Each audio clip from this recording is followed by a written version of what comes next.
Right now, we're facing a man-made disaster of global scale. Our greatest threat in thousands of years. Climate change. If we don't take action, the collapse of our civilizations and the extinction of much of the natural world is on the horizon. The world's people have spoken. Their message is clear. The time is running out. The amount of carbon dioxide in the atmosphere now is 50% higher than it was in 1900. And not only are we piling in more and more carbon dioxide in the atmosphere, but we are chopping down the forests of the earth in a great way. And the forests themselves are the most efficient consumers of carbon dioxide when there are on earth. We're going to destroy the ground because the soil of the rainforest isn't very good. We are actually tampering with the climate of the earth and with the very atmosphere that we breathe. When we talk about the disappearance of ozone layer, we don't know what will happen when ozone layer goes. The world has become so fragile that we cannot subject the earth to the tortures we can now inflict upon. When we talk about greenhouse effect, we're talking about something that affects the entire earth. And these problems are life and death problems. They go to the root of the viability of the planet itself.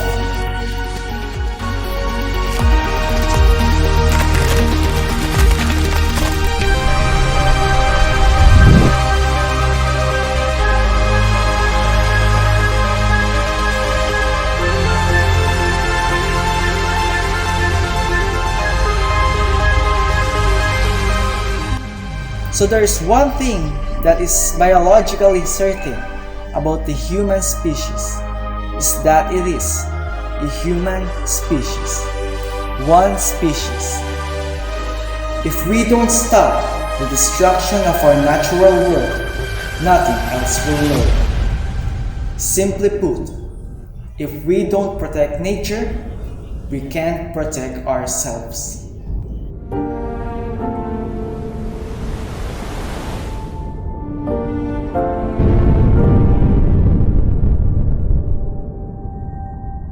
The only way we can solve a problem is by human solution. Never can we sit back and wait for miracles to save us. Miracles don't happen. Sweat happens. Efforts happens. Thoughts happens. Action happens.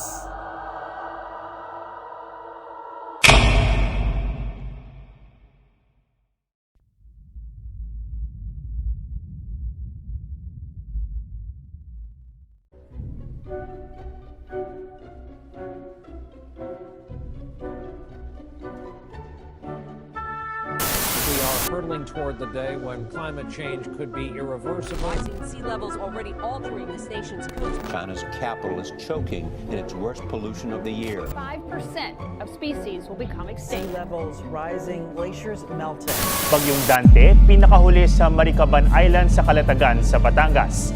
Ayon sa Pag-asa, napanatili nito ang lakas ng hangin na 65 kilometers per hour, may bugso itong 90 kilometers per hour at kumikilos ng pahilagang kanluran ng 20 kilometers per hour.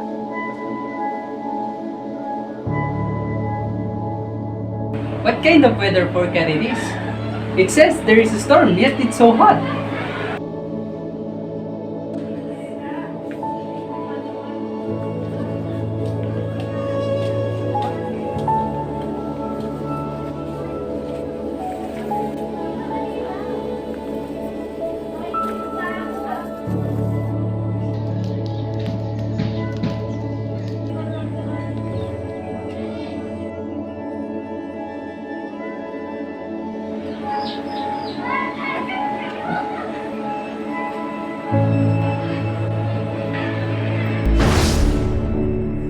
Welcome to the literacy of the natural environment, the literacy of each and every one of us.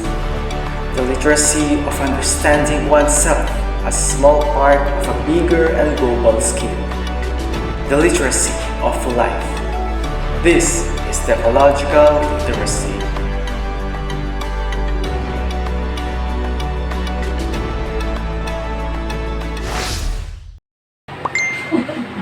Oh, I am invited to Eco Literacy webinar presentation. Sounds like God's message me. Welcome to the webinar of the 21st Century Ecological Literacy.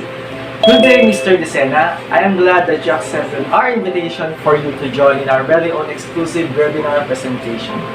I am super excited to have you right now here and excited about the conversation that we are having today. Thank you for finding time in visiting today's webinar. I know that you are somehow curious and inquisitive in what would be the content lesson for our topic for today. And I know and feel that you are excited to learn. That's why you're engaging in a conversation right now. By the way, before we proceed to our webinar, may I ask you if you are ready now? Yes, I am prepared. Well, good. Because today, I'm going to present to you our first speaker for today. She's one of the great students of Pambayang Kolehiyo ng Mauban and a great mother of her own family. Just recently, she successfully achieved a dream that she's been pursuing and investing for such a period of time. With her substance preparation, here is Ms. Lizelle Laines. Let's give her a big warm welcome.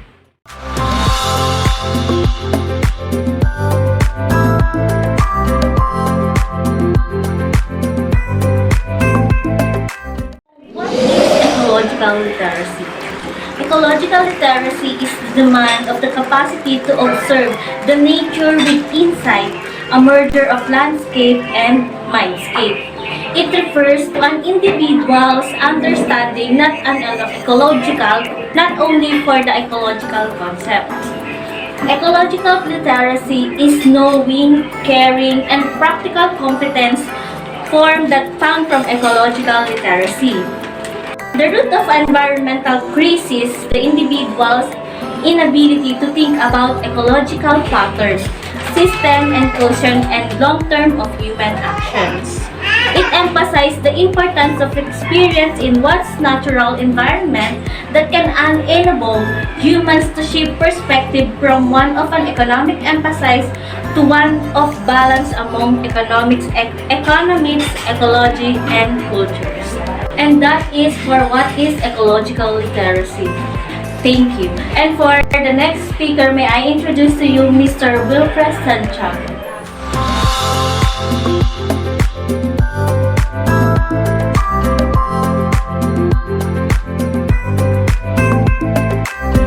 Thank you so much for that, Ms. Laines.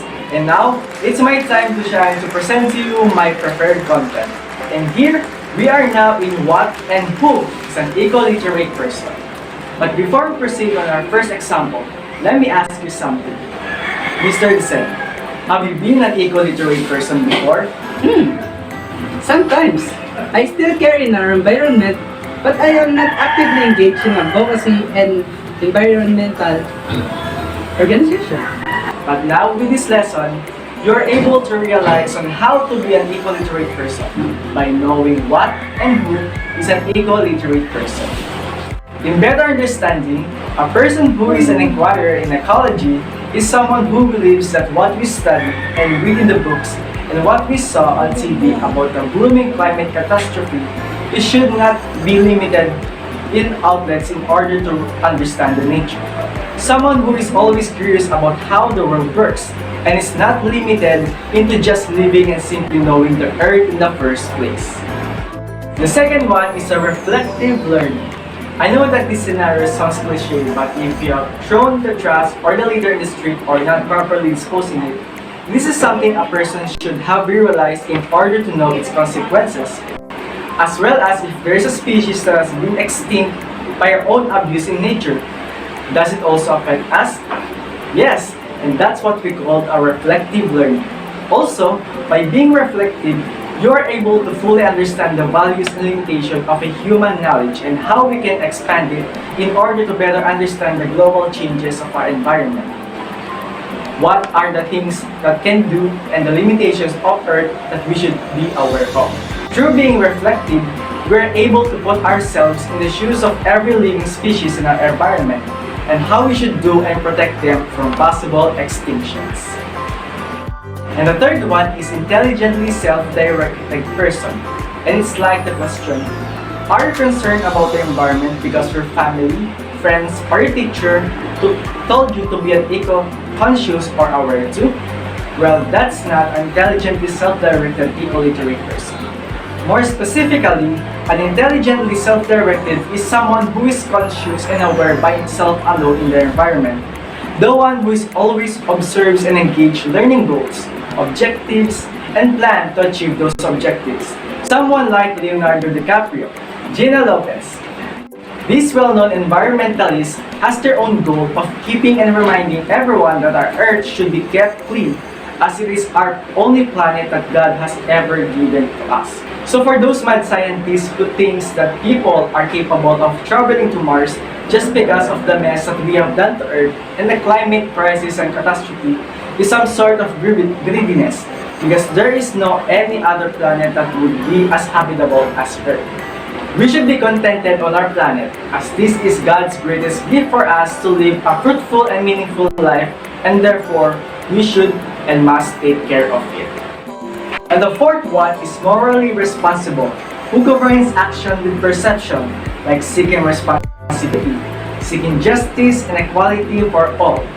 All of these are all the means is a person who treats every living species and all forms of life in Earth with equality and justice, so that in the future, we can assure that all of the species will be protected by the imminent destruction of those who are attempting to destroy the ecosystem and its biology of life.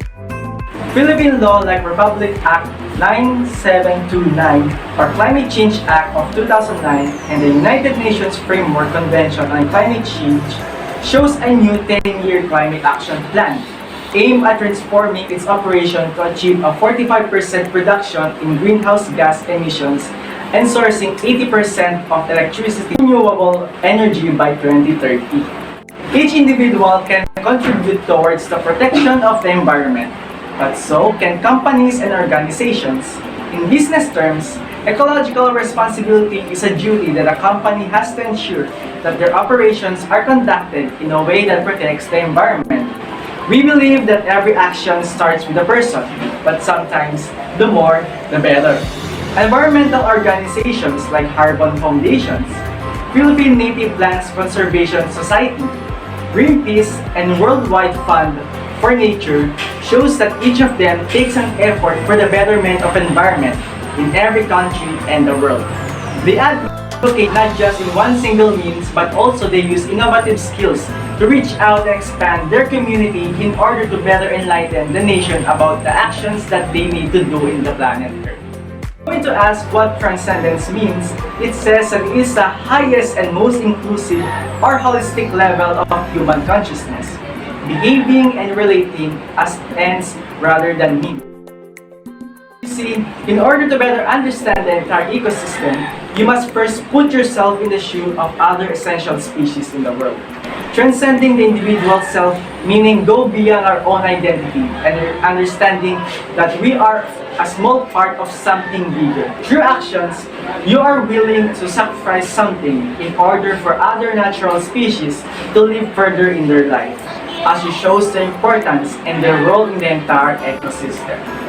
But before we proceed to our next speaker, the ecologically literate person in the 21st century has built in a more positive view of life, grounded in the faith of interconnectedness, and has the capability to completely perform significant life works and related tasks.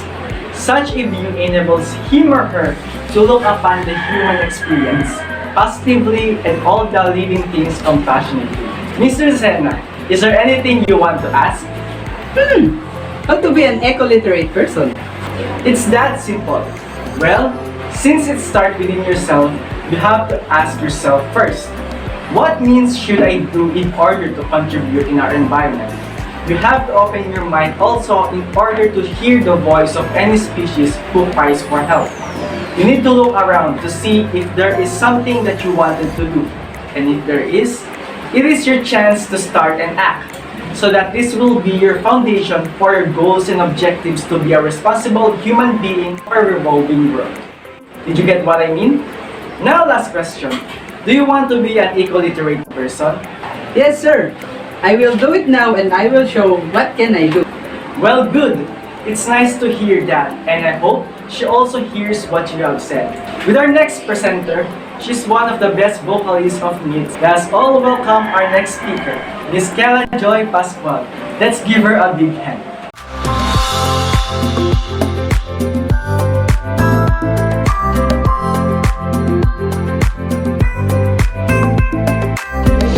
What is environmental literacy?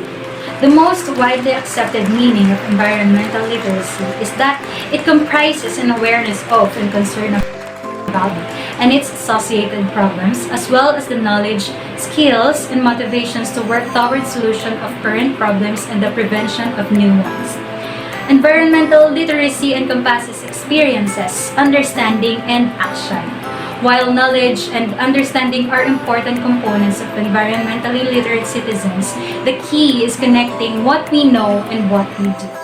According to developing a framework for the assessment of environmental literacy, published by the North American Association for Environmental Education, or NAAE, an environmentally literate person, both individually and together with others, makes informed decisions concerning the environment, is willing to act on these decisions to improve the well-being of other individuals, societies, and the global environment, and participates in civic life.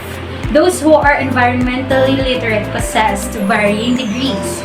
First one is knowledge and understanding of a wide range of environmental concepts, problems, and issues. A set of cognitive and affective dispositions, a set of cognitive skills and abilities, the appropriate behavioral strategies to apply such knowledge and understanding in order to make sound and effective decisions in a wide range of environmental contexts. Okay, the knowledge and deeds of an environmentally literate person. Environmental literacy is more than comprehending. It is demonstrating capabilities. So, while the students learn about the photosynthesis or water quality, those facts alone does not demonstrate environmental literacy. Today's students must understand the ecological, economic, and cultural connections between humans and the environment. And they must recognize the impact of decisions made by individuals, including themselves, and governments. Environmental literacy is integral to fostering this understanding, emphasizing that humans are part of a global community and that actions and decisions made locally by the individuals or communities have effects that go well beyond local environments.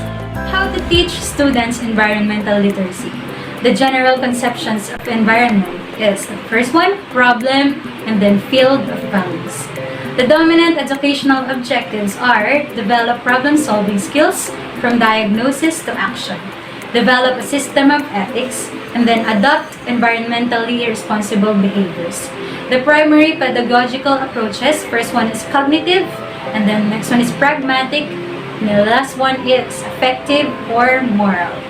The examples of strategies is, first one, case study, issue analysis, problem-solving project, analysis and clarification of values, criticism of social values. And now to introduce you to our next speaker, she is 21 years old, a MITS member, and a two-time Dean's Lister. Let us welcome Miss Joyce Ann Talisayan.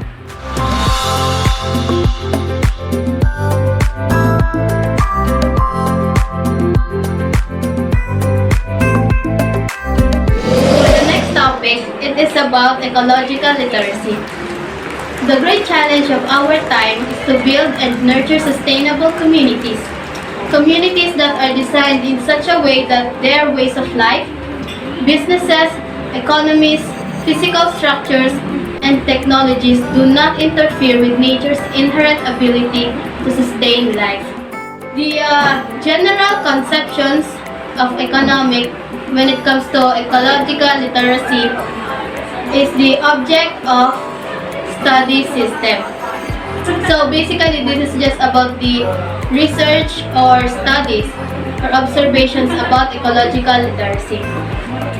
The first one to be developed is the acquire knowledge of ecological concepts and principles. So in this topic, it explains about it describes about the various aspects of living organisms such as evolution of plants, animals, extinction of species, consumptions, and transfer of energy, cycling and recycling, and other ecological activities. The second one is develop skills related to scientific method. The first one is observation. This is about the seeing on what is happening to our environment or to our nature. The second one is experimentation. This is about applying the principles and other activities in order to take care of our environment. So the third one is develop system thinking, analysis, and synthesis.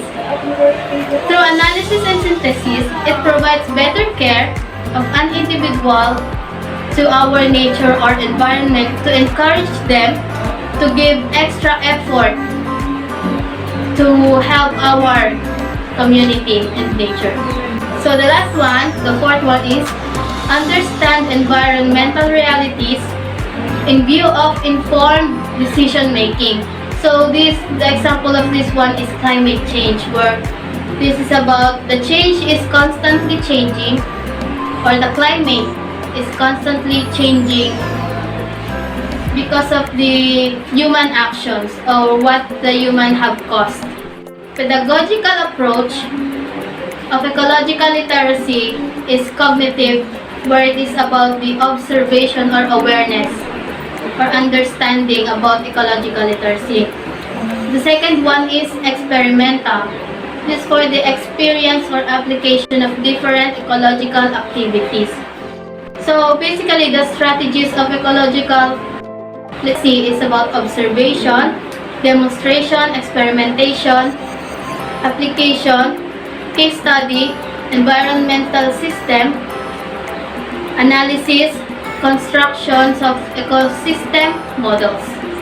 So to further conclude what I have just mentioned, it is about ecological literacy is about seeing or observation of the ecological system, knowing or understanding, and the last one is doing or application of the ecological strategy. So for the next speaker, she's 22 years old, a valuable student. She graduated at Dr. Maria D. Pastrana National High School under the Humanities and Social Sciences track. Let's all welcome Ms. Krisha Maitri Pardines.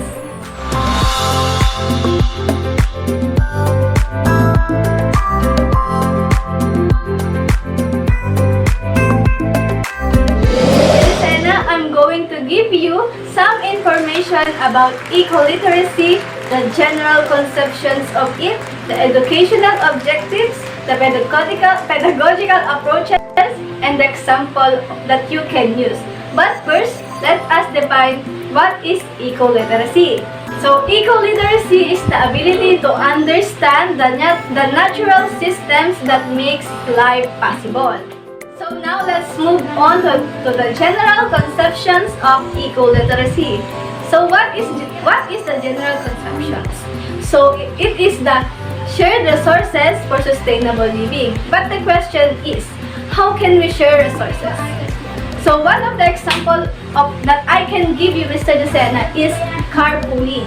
Instead of riding individual vehicles, you can ride with other friends to reduce and avoid air pollution. So now let's move forward to the educational objectives of eco-literacy. First, promote and contribute to economic development that addresses social and ecological sustainability. So how can we promote? At first, join to every organization that helps our environment. Second, develop the many dimensions of one's being in interaction with all aspects of environment. So the third and last one is develop an organic understanding of the word and participatory action in and with the environment. So first, in every action that we commit in environment, we need to think first. So there is this saying that think first before you do an actions, or in media, think before you click. So in the environment, think before you do. So after objectives, there's a pedagogical approaches to environment. So there are 4 pedagogical approaches. First is cognitive, which focus on the mind. So we think first before we do an action to environment. Second, holistic. So in holistic, we need to consider the whole. For example, people and the environment, and what is the effect of it. So third is the pragmatic approaches. So pragmatic is state of practicality to environment. So third one, and the fourth and the last one is the intuitive or the creative. So in every product that we need, that we get in the environment, we can make it creative. So we can make basket, paper out of the product of environment. Now let's move on to the examples that you can do with the environment. So first, case study. Second, social marketing with the environment. Third, immersion. Fourth, visualization. And the last one is the creative workshop. For our next speaker, he's a member of MITS, our beloved student of Pambayang Colegio ng Mauban. Let us welcome Mr. Raymart Indisha.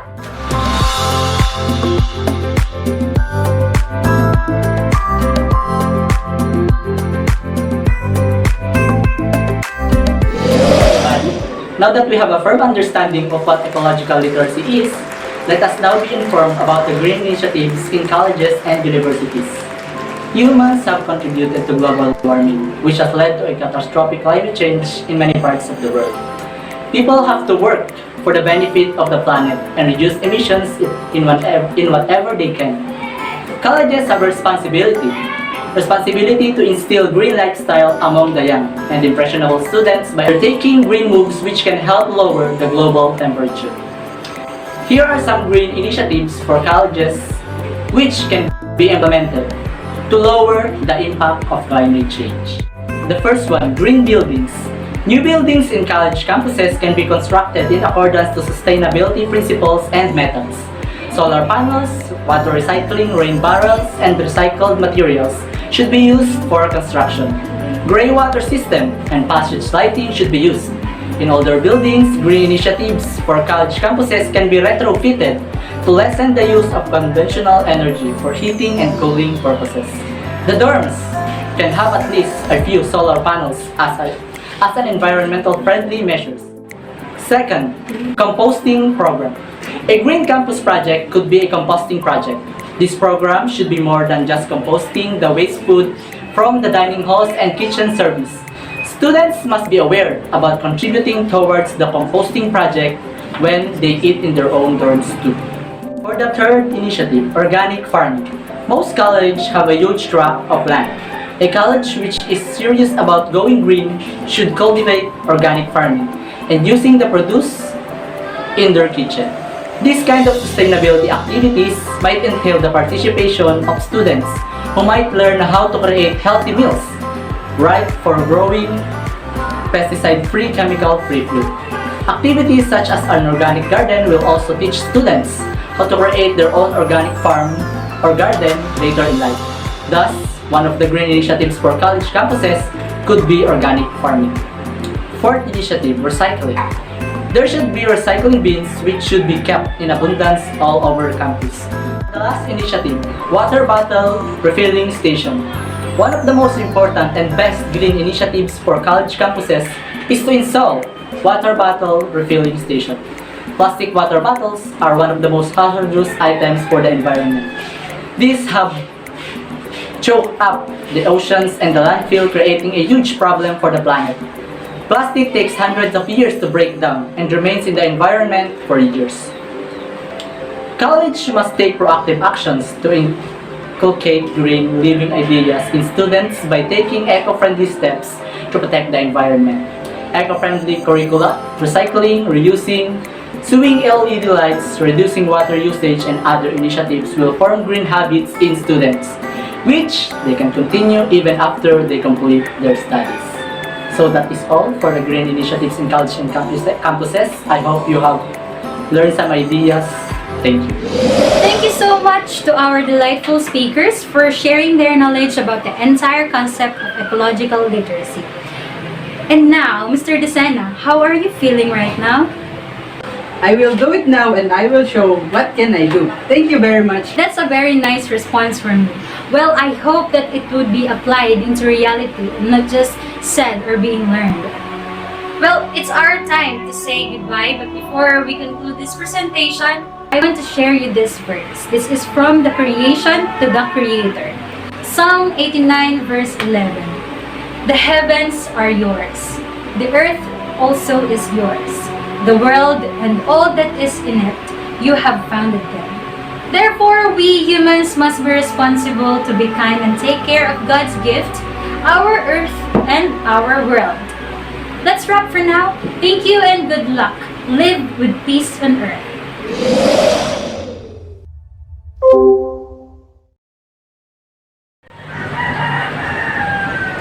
I learned a lot of them. It makes me more concerned about my surroundings and environment. No wonder it's so hot. Despite the weather forecast, there is a storm. After all, climate change is something even more scarier than other disasters.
Pagbabago-bago ng panahon.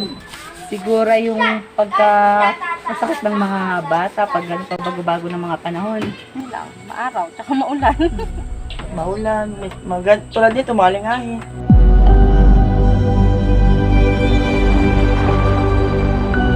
Maawa. Ano ay, parang sila yung magsasuffer din sa actions, present actions natin. Kasi syempre, kawawa naman yung mga bata kasi sila yung magsasuffer ng mga kapabayaan. Nag-aawa lang sila. Gawa na, puro na, tulad na, madumi lang ang mga dagat.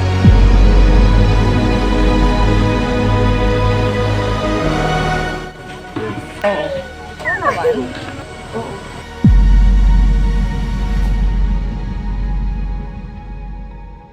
Unang-una yung pagiging responsible sa bahay.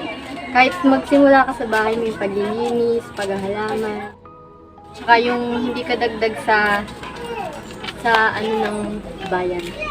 Paglinis ng kapaligiran. Gaya ng mga nakakalat na mga basura. Huwag magtatapo ng basura kung saan-saan. Magtapo ng basura. Tapos separate ang basura.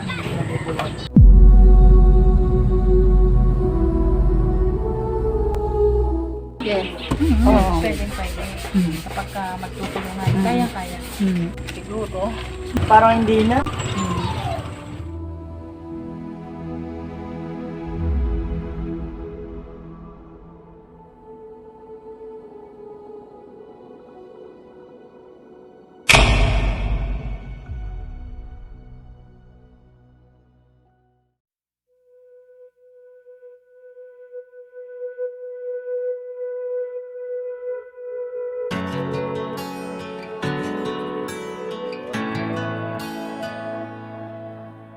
Letter to someone living 50 years from now. Most likely, you think we hated the elephant, the golden toad, the child sign, and all the variations of whales harpooned or hacked into extinction. It must seem like we sought to leave you nothing but benzene, mercury, the stomachs of seagulls ripped with jet fuels and plastics. You probably doubt that we were capable of joy, but I assure you we were. We still had the night sky back then. Like our ancestors, we admire its illuminated dawdles of scorpion, outlines, and upside-down lagos. Absolutely, there were some forests left. Absolutely, we still had some lakes. I'm saying it wasn't all that paint and sulfur dioxide. There were bees back then, and they pollinated our euphia of flowers, so we might contemplate the great mysteries and finally ask, hey guys, what's transcendence? And then all the bees were dead. Looking down from up on the moon, you're a tiny blue marble. You'd have thought the ground we stand on could be so fragile. This is a love song to the earth. You're no ordinary one. Diamond in the universe. Heaven's poetry to us. Keep it safe. Keep it safe. Keep it safe. Keep my word safe. This is our world. Bang, bang, bang, bang. I don't know what will kill us first, the race war or what we've done to the earth. So, I count my hopes. The bumblebees are making a comeback. Once nagtight in a purple flower I passed to get to you. Your favorite color is purple, but Princess was orange. And we both find this hard to believe. Today the park is green. We take grass for granted. The leaves chuckle around us. Behind your head, a butterfly rests on a tree. It's been there our whole conversation. By my old apartment was a butterfly sanctuary where I would read, and two little girls would sit next to me. You caught a butterfly once but didn't know what to feed it. So you trapped it in a jar and gave it to a girl you liked. I asked if it died. You say you like to think it lived a long life. Yes, it lived a long life. It lived a long life.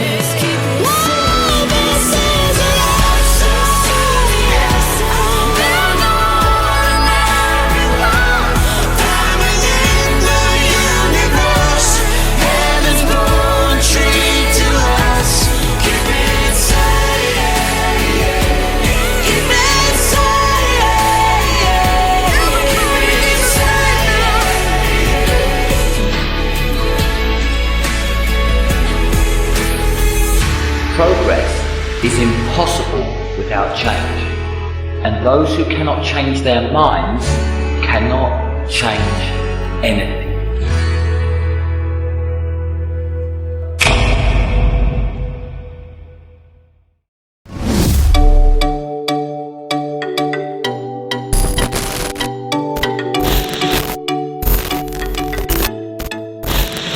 Hey class! Welcome to our presentation, and today I'm going to present to you our tips and tutorial about the environment, kung paano tayo makakatulong even in the smallest way. So here are tips and tutorial. Roll on!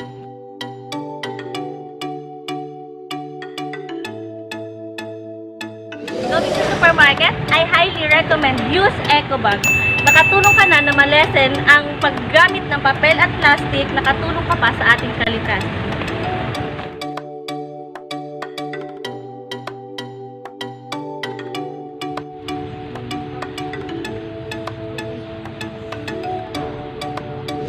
Iwasan ang pagsunog ng mga dahon at ng kung ano pang mga basura sapagkat ito ay nakakaapekto sa ating ozone layer at ang usok nito ay nakakaapekto rin sa ating kalikasan. Use bike instead of motorcycle. Hindi ka lang nakatulong sa kapaligiran, nakatulong ka rin sa iyong kalusugan. Isa sa mga paraan para mapangalagaan natin ang kalikasan ay iwasan natin ang magputol ng mga puno sapagkat makakadulot ito ng pagbaha at pagguho ng mga lupa. Kung magpuputol naman tayo ng mga puno, kailangan natin itong palitan upang magkaroon ng panibagong buhay ang ating kalikasan. The next tip is reduce, reuse, and then recycle. Reduce, reuse, recycle, in that exact order. While recycling is a great way to keep things out of the landfill, it should be our last line of defense. The first and best way to prevent waste from ending up in the landfill is to reduce the demand from the source material. Reduce the number of things you use by conducting an audit of the things you purchase. Decide what things you frequently use and what things go to waste. From here, you can make an informed purchase decisions in the future. After reducing, try reusing. Finally, everything that cannot be reduced and reused can be recycled and turned into something else.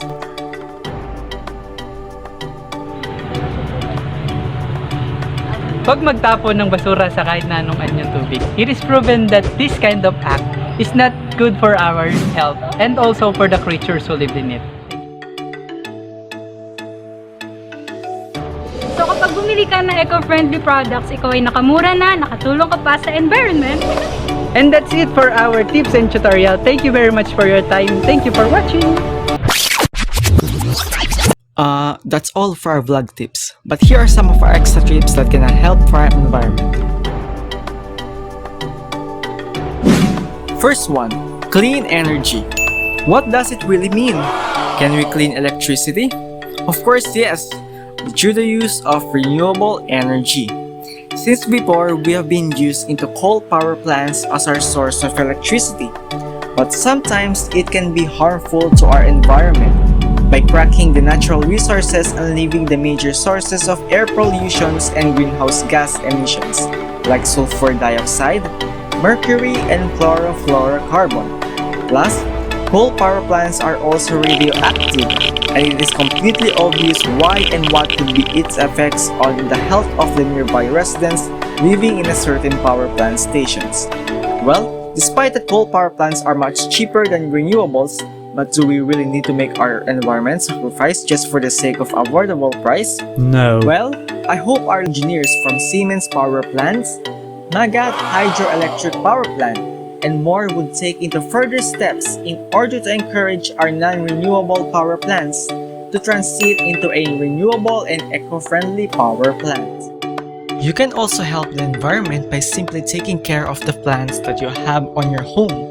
As much as possible, water it down so that it can have its nutrients from the water and give it at least of its sunlight as part of its photosynthesis.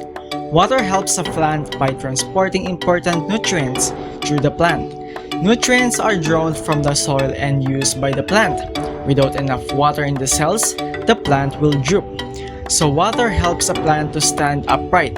Water carries dissolved sugar and other nutrients through the plant.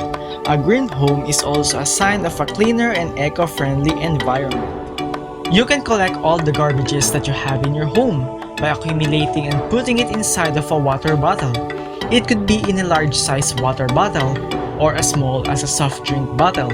With compressing all the garbages inside the bottle, you can help to lessen the garbage being disposed outside, as well as making the bottle as recyclable as possible. You can also remit it to your nearest local waste management for the exchange of either soap, detergent, or rice. It's just that you gave contribution to the environment.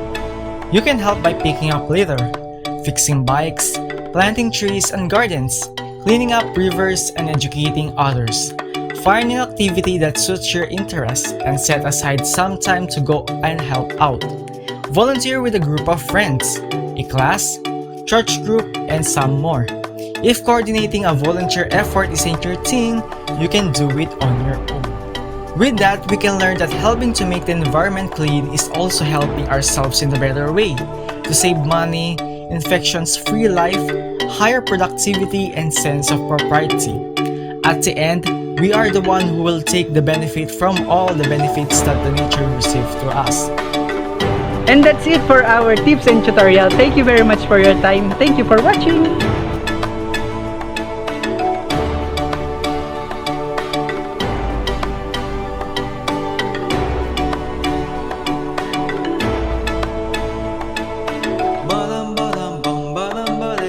We are the vultures, feed on the dead. We're just some runners, loving and sick. I'm just a giraffe what's with this name? Hippity hop, I'm a kangaroo. I hop all day, up and down to you. I'm an elephant, take a junk in my trunk. What the hell? I'm a clay. I'm a wolf. I'm a squirrel, come for my next hunt. And I'm a pony, just a freak horse. What up? Hey, come on, get on. Hey, giddy up, let's ride. I'm a bumblebee. What's here for me? I'm a koala and I sleep all the time, so it's cute. We love you, India. We love you, Africa. We love you, Chinese. We love you, Germany.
Hey class, don't worry.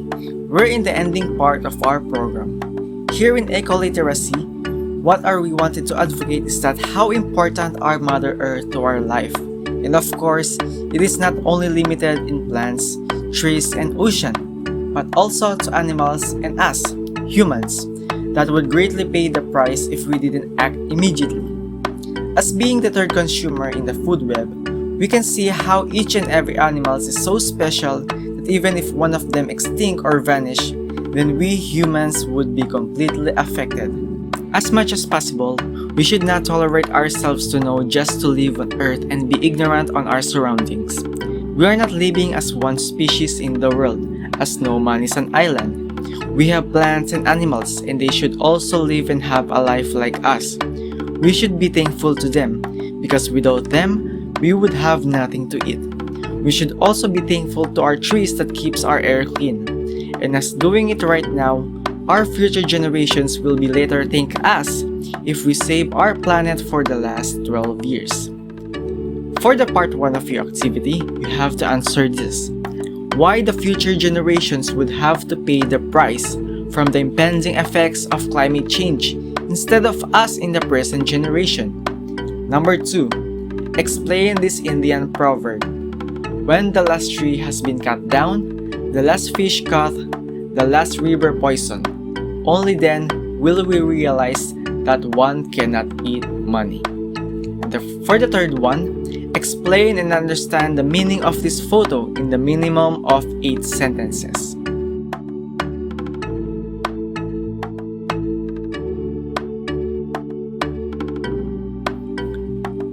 For the part 2, the application.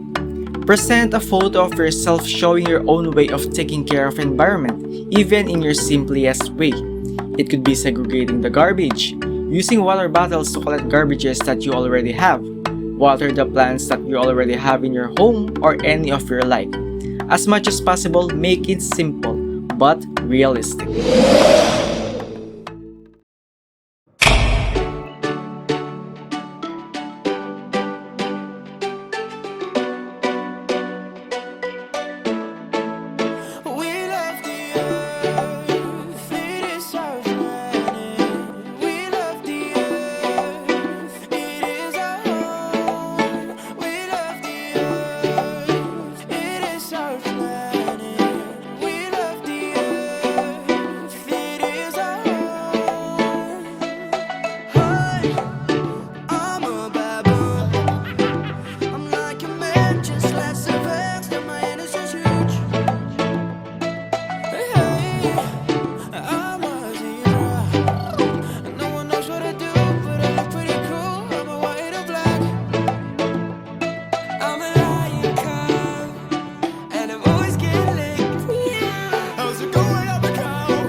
that dirty pig. I'm a common fungus. I'm a disgruntled skunk, shoot you when my tail's up. I'm a dandelion plant, I can get you bunged up. And I'm Kanye West. We love the earth, it is our planet. We love the earth, it is our home. We love the earth, it is our planet. We love the earth, it is our home. We love the earth. We are the vultures, feed on the dead. We're just surrounded as heck. I'm just a giraffe, horse with his neck. Hippity hop, I'm a kangaroo. I hop all day, up and down with you. I'm an elephant, I got junk in my trunk. What the? I'm a clown. I'm a wolf owl. I'm a squirrel looking for my next nut.